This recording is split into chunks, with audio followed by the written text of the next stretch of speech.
ఈ ఎంసెట్ లేదా ఎఫ్సెట్‌లో మంచి ర్యాంక్ రాని విద్యార్థులకు బెస్ట్ ఆల్టర్‌నేటివ్ సీఏసీఎంఏ కోర్సులు అడ్మిషన్‌లు జరుగుతున్నవి. అందరికీ నమస్కారం. నా పేరు మాధురి. మీరు చూస్తుంది సుమన్ టీవీ నెట్వర్క్. ప్రస్తుతం మనతో పాటు ఉన్నారు తోడు నీడ ఫౌండేషన్ రాజేశ్వరి అమ్మగారు. నమస్కారం అమ్మా. నమస్తే అమ్మా. అమ్మ నిజంగా మనకి అహ్మదాబాద్‌లో అవును. ఘోర ప్రమాదం. Flight flight accident. క్రాష్ అయిపోయింది. అవును. అసలు మొత్తం స్పాట్ డెడ్ అవును. ఒక్కాయన మాత్రమే బతికాడు. మిగతా అందరూ చనిపోయారు. అని చెప్పి నిజంగా అతనికి ఎంత కర్మ ఆయుర్దాయం మిగిలి ఉంది. ఉందో ఇంకా ఆయుర్దాయం అవును. ఉందనే చెప్పాలి. అవును. అవును. సో ఇలాంటివి విపత్తులు జరుగుతున్నప్పుడు నిజంగా మనిషిగా మనం ఏ విధంగా రెడీగా ఉండాలమ్మా? మన ఫ్యామిలీ గురించి, మన వెనకున్న వాళ్ళ గురించి అవును. కూడా మనం ఆలోచించాల్సిందే. అవును. అవును. ఎప్పుడు ఏమవుద్దో తెలీదు. అవును. బయటకెళ్ళిన మనిషి తిరిగి వస్తాడన్న ఇంటికి గ్యారెంటీ వచ్చేదాకా నమ్మకం లేదు. అవును. లేని పరిస్థితుల్లో మనం ఉన్నాము. అవునవును. ఇలాంటి టైంలో మనం ఒక రక్షణగా మన మన ఫ్యామిలీ కూడా ఒక ప్రొటెక్ట్ చేయడానికి ఏ విధంగా మనం సన్నాహాలు చేసుకొని రెడీగా ఉంచుకోవాలంటారు అసలు? అవును. ఫస్ట్ ఆఫ్ ఆల్ ఏంటంటే, ఈ మనం ప్రయాణం అంటూ అడుగు బయట పెట్టిన తర్వాత అంటే కోణానికి రెండో వైపుని కూడా ఆలోచించాలి. సక్సెస్‌ఫుల్‌గా వెళ్ళిపోతాం అనేది ఒక పాయింట్. హ్మ్. ఒకవేళ వెళ్ళకపోతే, అనుకోకుండా ఏదైనా విపత్తు సంభవిస్తే, హ్మ్. అది రిపేర్ కావచ్చు, ప్లేన్ క్రాష్ కావచ్చు, ఏదైనా కావచ్చు. అట్లా జరిగితే ఏం చేయాలి అనే ఆలోచన మనకుండాలి. హ్మ్. మనం ఎంతసేపటికి సక్సెస్ గురించి పాజిటివ్‌గానే ఆలోచిస్తాం గానీ, నెగెటివ్‌గా ఆలోచించం జనరల్‌గా. అవును.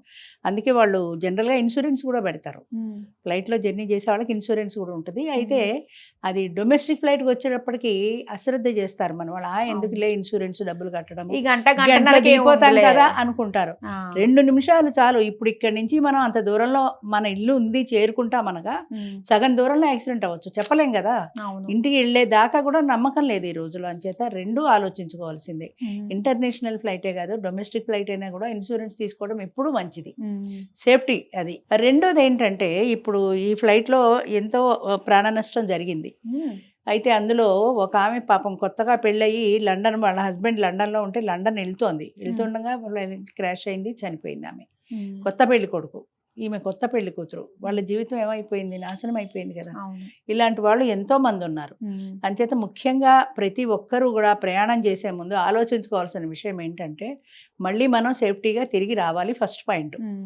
మన ఫ్యామిలీకి మనం ఉపయోగపడాలి. ఒకవేళ ఇన్ ఎనీ కేస్ రాలేకపోతే హ్మ్. అనేది గూడా ఆలోచించుకోవాలి. ఇప్పుడు లైఫ్ ఇన్స్యూరెన్స్ ఉంది. ఎందుకని? ఏదైనా హ్మ్. ప్రమాదం సంభవిస్తే, అనుకోకుండా మధ్యలో చనిపోతే అనే కదా చేస్తున్నాం. అవును. అంచేత అలాంటి స్టెప్స్ కూడా తీసుకోవాలి. హ్మ్. అఫ్‌కోర్స్ మామూలుగా ఫ్లైట్‌లో ట్రావెల్ చేసేటప్పుడు వాళ్ళన్నీ చెక్ చేసుకున్నాకే పంపిస్తారు. హ్మ్.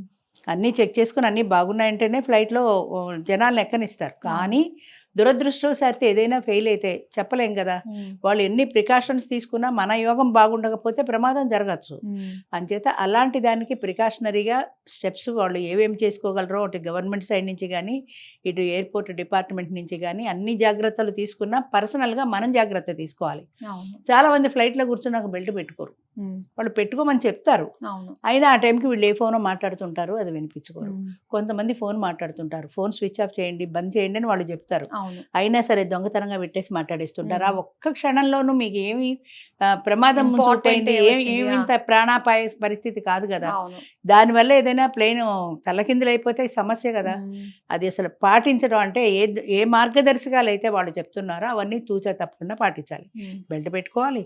అది ఫోన్ స్విచ్ ఆఫ్ పెట్టుకోవాలి. ఆ జాగ్రత్తలన్నీ తప్పనిసరిగా తీసుకోవాలి. హ్మ్.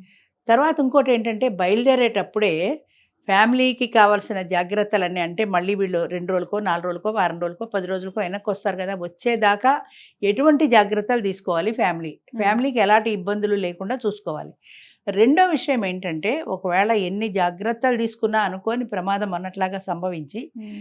జనానికి ఒక మరణం సంభవిస్తే జనరల్‌గా మిగతా వాళ్ళేం జేస్తారు? హోరుమని ఏడుస్తారు. హ్మ్. వాళ్ళ వాళ్ళ ఆత్మీయుడిని కోల్పోయినందుకు. ఎంత ఏడ్చినా వాళ్ళు తిరిగి రారు. అవును. అదైతే నిజం గదా! అందుకని ఏడవద్దని నేనంటలా. మనసులో బాధుంటది. ఖచ్చితంగా ఏడుస్తారు. ఏడిస్తే భారం తగ్గుతుంది కరెక్టే. హ్మ్. కానీ దాని తర్వాత సెకండ్ స్టెప్ ఏంటి? ఇప్పుడు మనం చేయవలసిన పనేంటి? పోయినవాడు వెనక్కి రాడు. హ్మ్. అంచేత ఇప్పుడు మనం ఏం చేయాలి? ఆయనకేమైనా ఇన్సూరెన్స్ ఉంటే ఇన్సూరెన్స్ క్లెయిమ్ జేసుకోవచ్చు. హ్మ్. ప మిగిలిన జీవితం ఎలా వెడుతుంది అనే దాని మీద వాళ్ళకి కూడా ప్లాన్ ఉండాలి. హ్మ్. అంటే ఇప్పుడు ఆయన చచ్చిపోతాడని ముందు ఊహించకపోవచ్చు. ఒకవేళ అవును. ఆయనకి ఏదైనా జరిగితే ఆల్టర్‌నేట్ కూడా ఉండాలి కదా! మనం ఎలా జీవించాలి? ఫ్యామిలీ సంగతేంటి? ఫ్యామిలీ పిల్లల సంగతేంటి? అనేది వాళ్ళు ఆలోచించుకోవాలి. గుండె దిటవు జేసుకోవాలి. నెక్స్ట్ ఫర్దర్ స్టెప్ ఎలా తీసుకోవాలనేది వాళ్ళు పాజిటివ్గా ఆలోచించుకుని ముందుకు సాగాల్సిందే తప్ప ఈ మనిషి పోయాడని ఎన్ని సంవత్సరాలు కూర్చొని ఏడ్చినా వాళ్ళ ప్రాబ్లమ్స్ సాల్వ్ కావు. పెళ్ళిడికి వచ్చిన పిల్లలు ఉండొచ్చు, కాలేజీకి వచ్చిన పిల్లలు చదువులు ఉండొచ్చు, వాళ్ళ ఫీజులు, పుస్తకాలు, అమ్మాయి పెళ్లి ఖర్చులు ఇన్ని ముందు ఉంటాయి. మీరు ఏడుస్తూ కూర్చుంటే ఇవన్నీ రావు కదా. అంచేత వాటన్నింటికి ఎలా మార్గం ఉంటుంది. ఇప్పుడు ఆయన లేడు అనుకొని నేనే కొంగు బిగించి ముందుకు నడపాలి ఇంటికి యజమానురాల్ని నేనే ప్రస్తుతానికి అని ఆవిడ ఆ భార్య ఎవరో కన్సర్న్ పర్సన్ ఎవరైతే ఉంటారో ఆ ఇంటి పెద్ద ఆ బాధ్యతను తీసుకోవడానికి ముందుకు రావాలి. నేను నడిపించలేను, నేను తీసుకోలేనని ఏడిస్తే ప్రయోజనం లేదు కదా. అంచేత ఏడవడం ఒకటే కాదు, దాని తర్వాత తీసుకోవాల్సిన స్టెప్ కావాల్సినటువంటి ధైర్యం, సాహసం వీళ్ళకు ఉండాలి. ఫ్యామిలీని చూసుకోవాలి, దాన్ని నేను ముందుకు తీసుకెళ్ళాలి అనేటువంటి ఒక నమ్మకం వీళ్ళకు ఉండాలి. ఆ నమ్మకంతో మిగతా వాళ్ళని ఓదార్చుకోవాలి. నేనున్నాను, మీకేం భయం లేదనే భరోసా ఇవ్వాలి. దానికి తగినట్టుగా వాళ్ళు ముందుకెళ్ళాలి. లేకపోతే ఎంత ప్రయత్నం చేసినా కూడా పోయిన వాళ్ళు తిరిగి రారు, మనం ఏమి చెయ్యలేం. అందుకని వాళ్ళకి కావాల్సింది ఏంటంటే మెయిన్లీ కాన్ఫిడెన్స్. అంటే గుండెల్లో పొంగుకొస్తున్న దుఃఖాన్ని అదిమి పెట్టుకొని మిగతా ఫ్యామిలీ గురించి ఆలోచించాల్సిన బాధ్యత మిగతా వాళ్ళకు ఉంది. ఇప్పుడు పోయిన వాళ్ళు పోయారు, వాళ్ళందరికీ ఏదో శ్రద్ధాంజలి అన్నారు, దిగ్భ్రాంతి అన్నారు, పొలిటికల్ లీడర్స్ ఏదో చెప్తారు, మీకు ఎక్స్గ్రేషియా కూడా ఏదైనా ఇస్తే ఇవ్వచ్చు, కానీ దాంతో జీవితం వెళ్ళిపోదు కదా. వాళ్ళ 1,00,000 2 లక్షలు ఎక్స్గ్రేషియా ఇస్తే సరిపోదు కదా. అందుకని జీవితం ముందుకు వెళ్ళడానికి కావాల్సినటువంటి ప్లాన్ తప్పనిసరిగా వాళ్ళు చేసుకోవాలి. వాళ్ళ గుండె దిటోపరుచుకోవాలి. వాళ్ళ ఫ్యామిలీని ఎలా ముందుకు తీసుకెళ్ళాలి అనే విషయంలో ఆలోచిస్తేనే ఆ పోయిన వాడి ఆత్మ కూడా ఎక్కడున్నా శాంతిస్తుందని అనుకోవాలి. ఎందుకంటే అర్ధాంతరంగా పోయిన వాడికి ఏమవుతుందో తెలియదు. అయ్యో నేను చెప్పా చేయకుండా నేను పోతున్నానని తెలియదు, నా వాళ్ళందరూ ఏమైపోతారనే బాధ ఆయనకి ఉంటుంది కదా. అంచేత ఆ ఆత్మ కూడా శాంతిస్తుంది అని అనుకోవాలి. దాని ద్వారా ఏంటంటే వాళ్ళు ఒక ధైర్యంతో ముందుకు తీసుకెళ్ళగలిగిన కాన్ఫిడెన్స్ వాళ్ళకి రావాలి. అది అలానే ఏంటంటే చాలా మంది మీరు అన్నట్టుగానే ఎక్కడ వేలు పెట్టి కొనుక్కున్న దానికి ఒక 100లో మనకి ఇన్సూరెన్స్ చేసుకోవడానికి బాధపడుతూ ఉంటారు. కొంతమంది బయట కూడా అసలు చాలా మంది హెల్త్ ఇన్సూరెన్స్ లేని వాళ్ళు కూడా ఎంతో మంది ఉన్నారు. అవును, ఎందుకు ఇప్పుడు బాగానే ఉన్నాను కదా, ఎందుకు లేని నష్టం అనుకుంటారు. మీరే డబ్బు కడుతున్నారు, మీరు కట్టిన డబ్బు మీకు వస్తుంది, జాగ్రత్త పడుతున్నారు, అందులో నష్టమేం లేదు కదా. మీరు ₹1,00,000 కడితే మీకు 3 లక్షలు వస్తుంది అంటే 2 లక్షలు ఇన్సూరెన్స్ కంపెనీ ఇస్తుంది కదా.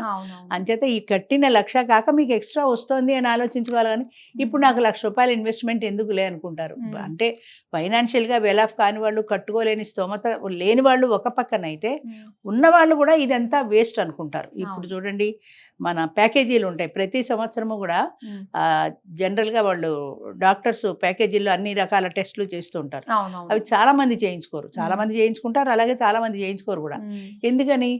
ఎందుకు బాగానే ఉన్నాను కదా, ఇప్పుడు ఈ టెస్టులు అన్నీ అవసరమా అని కొంతమంది అయితే, కొంతమంది అనవసరమైన రోగాలు చూపించి డాక్టర్లు భయపెడతారనే ఒక అపోహ చాలా మందిలో ఉంది. అంచేత చేయించుకోరు. సపోజ్ అప్పుడే ఏదైనా ఈసీజీ తీయించుకుంటే అందులో ఏమైనా వాళ్ళకి తెలిసింది అనుకోండి, గుండెపోటు వచ్చే ప్రమాదం ఉంది, లేదా ఈసీజీ రెగ్యులర్గా లేదు అంటే ముందు జాగ్రత్తగా వాళ్ళకి కావాల్సిన ట్రీట్మెంట్ ఇస్తారు కదా. అది తెలుసుకోకుండా అది అశ్రద్ధ చేసుకుని కొంప మీదకి వచ్చాక ఈసీజీ తీసుకొని అప్పుడు ఏం చేసి ఏం లాభం? హార్ట్ అటాక్ వచ్చిన తర్వాత ఏం చేయలేరు కదా. అలాగే ఇంకా ఇతరత్ర బాడీలో ఏదైనా అంటే స్టార్టింగ్ పాయింట్లో ఉంది అని కనుక వాళ్ళకి ఏదైనా తెలిస్తే ముందుగా హెచ్చరిస్తారు, ముందుగా మీరు ట్రీట్మెంట్ తీసుకుని అది ముదరకుండా జాగ్రత్త పడతారు. అంచేత టెస్టులన్నీ కూడా ఊరికే ఎందుకు వేస్ట్ అని అనుకోకుండా చేయించుకున్నట్టయితే ఫర్దర్గా మనకి ఫ్యూచర్లో ఏదైనా ముప్పు ఉంటే తెలుస్తుంది.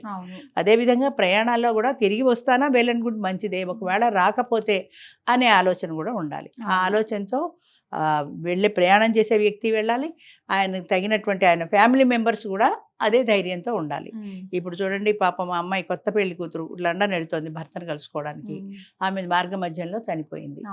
ఆవిడ పరిస్థితి ఏంటి, ఆవిడ పేరెంట్స్ పరిస్థితి ఏంటి, భర్త పరిస్థితి ఏంటి, కొత్తగా పెళ్లి చేసుకుని పెళ్లి కొడుకు పరిస్థితి ఏంటి. అంచేత అన్ని ముందు జాగ్రత్తలు పడ్డం అనేది ఎప్పుడు మంచిదమ్మా. Prevention is better than cure అంటారు సరే, అలాగా ముందు జాగ్రత్త పడడం ఎప్పుడూ మంచిది.